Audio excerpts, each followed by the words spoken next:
ชาวนาอยู่กับควายพอหมดงานไถเราจูงฝูงควายขึ้นบ้าน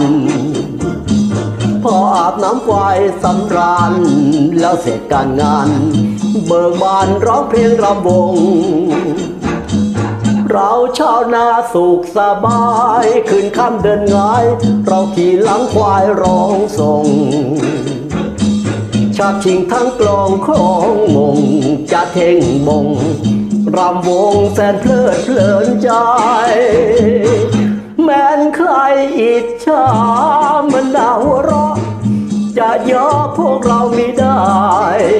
ลมเย็นเย็นร้องคำเมนไล่ควายแปลกใจควายมันไม่อาทรเจอคนงอนคอนว่าคนว่าโง่เป็นควายใหญ่ไม่นึกอายคำคอนคนช่างยังใจไว้ก่อนชมแม่บางอ่อนสิ้นงอนแล้วได้ขี่ควาย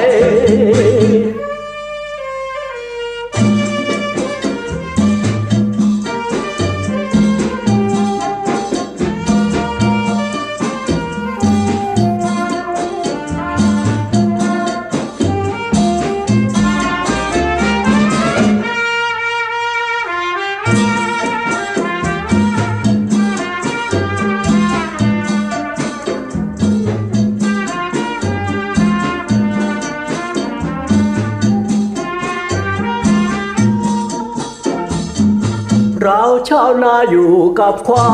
ยพอหมดงานไถเราจูงฝูงควายขึ้นบ้านพออาบน้ำควายสำราญแล้วเสร็จการงานเบิกบานร้องเพลงรำวงเราชาวนาสุขสบายขึ้นค่ำเดินง่ายเราขี่หลังควายร้องส่งชักชิงทั้งกลองของมงจะเท่งมงรำวงแสนเพลิดเพลินใจแม้นใครอิจฉามันน่าหัวเราะจะย่อพวกเราไม่ได้ลมเย็นเย็นร้องคำเมนไล่ควายแปลกใจควายมันไม่อาทร